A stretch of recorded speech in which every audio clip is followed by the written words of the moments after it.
welcome back to my channel of Welshman Reviews. In preparation for Halloween Kills, which gets released this week on Friday, I will be going through that timeline's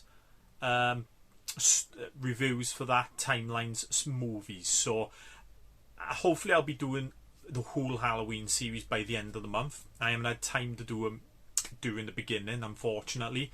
But I will be doing, today's review is going to be for the Halloween 1978 movie, and then I will do Halloween Kills, which hopefully will come out on Wednesday, and then after Halloween Kills comes out on Friday, hopefully by the weekend then I will get my Halloween Kills review up. So I'm just going to concentrate on that timeline, because if you're a follower of the Halloween movies, if I'm not mistaken, there is 3 or 4 different timelines. So obviously you've got the original timeline, then you've got the fawn timeline, then you've got like this Halloween 2 H2O Resurrection, you've got the Rob Zombies timeline, plus the new David Gordon Green timeline, which is the original Halloween 1978. Skips over everything else and just jumps straight to Halloween 2018, and then Halloween Kills, and then we get Halloween Ends next year then, which I will definitely do a review for. So, but today we are going to be talking about the classic John Carpenter's Halloween, which was released in 1978. I think it's the movie only cost around 300,000 or around that area when it came out, and was one of the most successful low budget movies that came out around that time. I think it grossed over 70 million in its time in the cinema. So, but like I said, directed by John Carpenter, who is a legend in the horror genre. You know, obviously he did this, The Thing, The Fog, The Prince of Darkness, In the Mouth of Madness, John Carpenter's Vampires, Ghost on Mars, etc. He also done Big Trouble in Little China, which not really a horror, more of a kung fu type movie. He's also done action movies, as in Escape from New York, Escape from LA, etc. Assault on Precinct 13 as well. So yeah, very good. His later films are not as good as his earlier ones, but still one of my favourite directors. And that. Also doing a shout out for Deborah Hill, who also did the screenplay for this and did a lot of things. I think he was married to, was he married, or she was married, or they were going out at the time, Halloween and the earlier films. So she produced a lot of his earlier movies, and she was a big part of the success that he had with some of the smaller movies, which didn't really come out at the time. I think this had bad reviews when it first came out, but then after a week or so and all that, word of mouth and all that, and everyone says it's changed their minds. But he's added the same with I'm not too sure, Big Trouble in Little China did brilliant. The Thing was another one that kind of flopped when it came out, but they all become cult classics later on when it came to VHS and then Blu-ray or DVD, Blu-ray, etc. So I think the movie stars Jamie Lee Curtis in, I think, her first or one of her earliest movie roles. I know she did a lot of TV before this. Donald Pleasence, another great actor at the time and all that. He does. Some people know him for. He's done a couple of movies with John Carpenter after this. Obviously he did Escape from New York, he was the president, and he was in The Prince of Darkness as well, but most people probably know him from The Great Escape, really.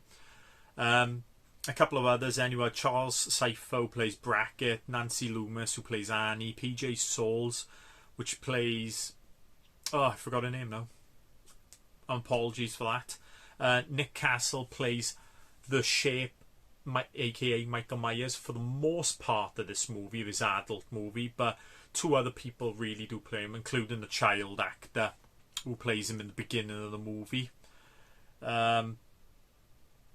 Linda, PG Soul's character is, but Tony Moran plays the unmasked Michael Myers at the end of the movie, and Tommy Lee Wallace, if I'm not mistaken, done a few stunts as Michael Myers, and I think one of them was when he punches through the door to get it when Laurie's trying to escape. So yeah, you got a pretty good cast there and all that. Some better than others, which when I get onto my positives and negatives, I will get on to. You all know the story of Halloween. You get to a little bit more into the story now. I'll do. So obviously, in the beginning, you have the whole POV shot of Michael walking into his house, killing his thing. You really don't know it's a kid and all that. So the first time you see that is very shocking when parents take the mask off and it's a little kid who killed it. So obviously you jump along and you have Donald Pleasence's character, Sam Loomis, who is named after obviously the character from Psycho. And obviously another thing with Jamie Lee Curtis being in this, her mother was in Psycho as well. So he gets back to, you get to Donald Pleasence and Nancy Stevens, who plays Marion, the nurse as well, as with him. So they're going to pick up Michael, take him to court and do all that. But unfortunately there's been a breakout of inmates in it, and they're all in the front of the place. So when Dr. Loomis gets out of the car to look, Michael Myers jumps on top of the car. Marion gets out of the car scared and he drives off. So we got Michael making his way back to Haddonfield. So you go to Haddonfield, then you get the main characters. Then you got Jamie Lee Curtis, Nancy Loomis, and PJ Souls, his characters. You kind of concentrate on them then for the and a young Tommy. It is who Jamie Lee Curtis babysits for. So you kind of concentrate on them. So Michael's driving in the car, kind of stalking Jamie Lee Curtis's character, Laurie and Annie. Them two mainly, not so much Linda, PJ Souls' character. She kind of do that. Mainly Jamie Lee Curtis's character, but when they go on the babysit and he's following them, he kind of fixates on Annie for the most part of the movie until we get to the end. So obviously then we got Loomis and the sheriff, Sheriff Brackett's he's trying to convince Brackett that Michael Myers is back and he is gonna kill people and all that. So they pretty much go to his house, his childhood house, which kind of is abandoned. And I should say that's where Michael first sees Laurie. Laurie's got to put a key. Her family is real estate, so she's putting a key under the mat for someone to look at the Myers house. But Michael Myers is there, sees her through the door, and then kind of follows her from there. So yeah, so Brackett then finger at the Myers house. Loomis thinks he's going to come back, so he stays there. Then we go back to Laurie and that. So pretty much Laurie's with Tommy and all that, and because Annie wants to pick up her boyfriend, Lindsay, who she is babysitting, gets taken over there. But then when she gets back to the car, Myers is in the back seat, chokes her and then slices her neck. So we got that, and then Linda and her boyfriend Bob come along, have a very weird conversation there about ripping people's clothes off, and then they say Lindsay, who's a little child. I don't know whether that's a mistake or whatever that was kept in the movie, but it's a bit creepy. It is. So they're in the house, phone Laurie to ask where Annie is. She tells her she's going to pick up her boyfriend and all that. But so they have the house to themselves. So them two are having sex upstairs. Myers is kind of watching in the door frame, and then Bob goes to get some drinks. Hears a noise, thinking it's Annie or her boyfriend and all that, but Myers comes bursting through the door, picks him up by the neck against the wall, stabs him through the chest with a knife, and he's hanging out on the wall, about a foot off the ground. He is. And then we have Michael's classic head tilt. Here we have, and yeah, so the thing, then he goes up in a kind of a weird thing for the movie, but you know, it's still great. He has a bed sheet over him, and he's got Bob's glasses on, so he's like a ghost with glasses on.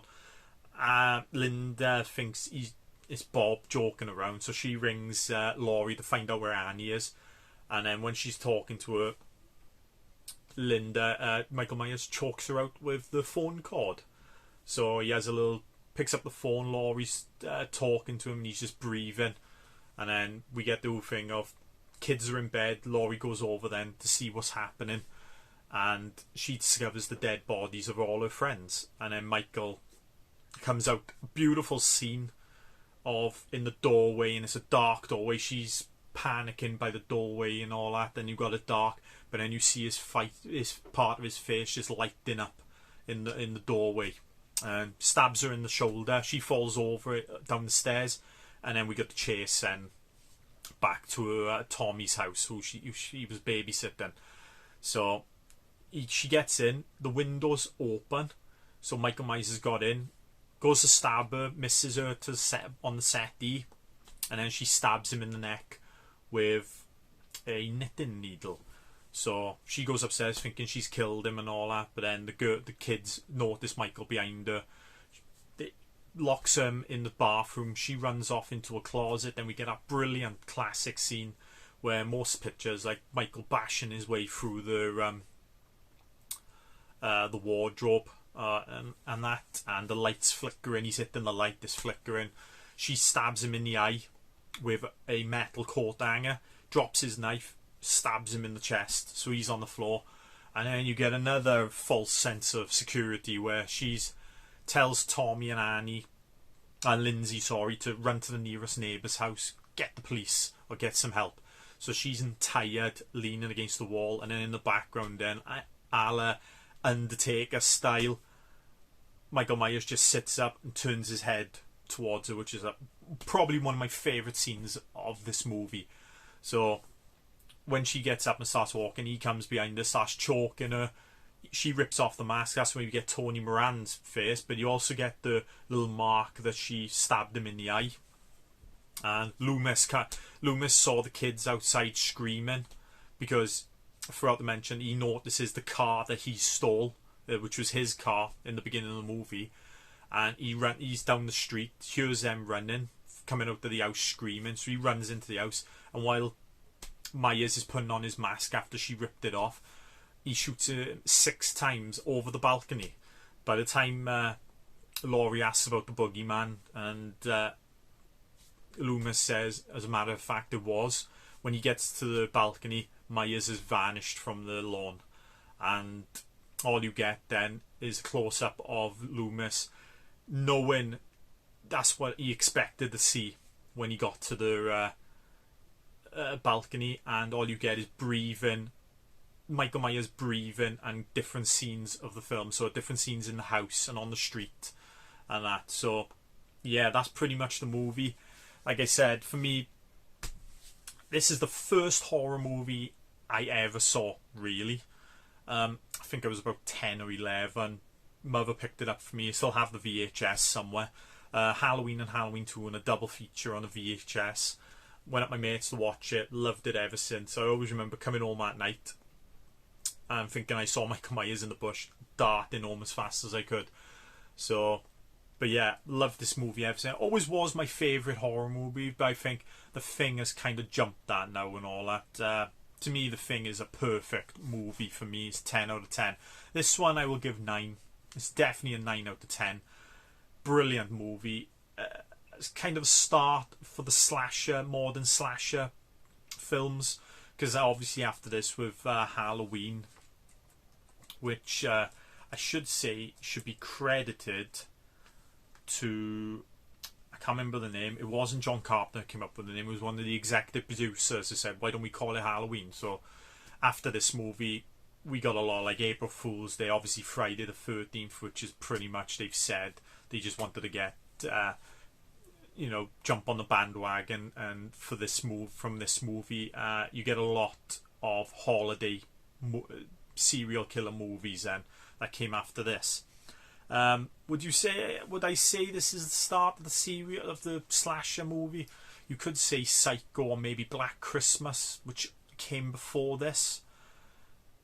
But I think having the main guy like this, I think cemented it as being one of the first slashers to hit into the mainstream and that. So I will go into my positives now and my negatives. So I'll start off my negatives. I'll finish on my positives this time. So obviously some of the acting is a bit cheesy or a bit hammy and that. Obviously, for like people like PJ Souls, Nancy Loomis, and that, they're not as good as, like I said, Charles Cypher. I really like in this movie. Donald Pleasence, Jamie Lee Curtis kind of knock it out of the park with their performances.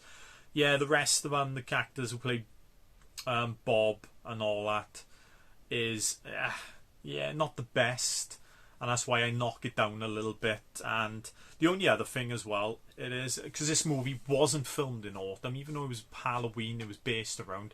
You could tell with the trees and all that, they got green leaves, palm trees as well, which you could tell it wasn't. So the production crew, I'll give them credit for all the leaves they had to pick up and reuse for different thing. But apart from it not being filmed in autumn, it did feel like a Halloween movie.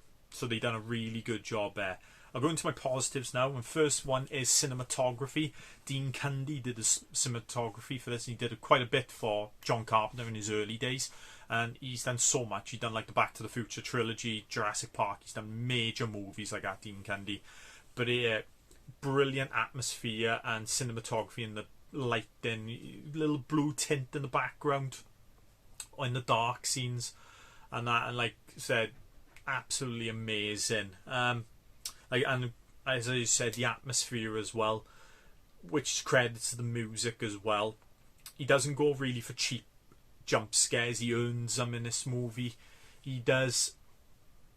And like I said, the music adds to the atmosphere. And John Carpenter is one of my favourite musicians. The newer stuff he's done now in some of his albums he's brought out is absolutely amazing. But his earlier music, especially this one, which for me, Halloween music is, you talk about music in horror, for me that's top of the list. It's the first song music I hear when someone talks Halloween horror music. Other people might say maybe Tubular Bells from Exorcist, or maybe the Psycho theme, or other ones like that. But to me, Halloween music is top of the list for me. It hasn't been bad. And you know, John Carpenter with his son and his godson, I think it is as well. The latest music they brought out for Halloween, especially Halloween 28, and some of the songs they've released for Halloween Kills, absolutely amazing indeed. And like I said, with the acting, Jamie Lee Curtis, Donald Pleasence, brilliant in their roles. This ain't my favourite Laurie Strode acting, even though Jamie Lee Curtis is brilliant. My personal favourite for Laurie Strode, Jamie Lee Curtis, is H2O. I think that's a more superior acting role for me personally. But yeah, that's my positives and negatives.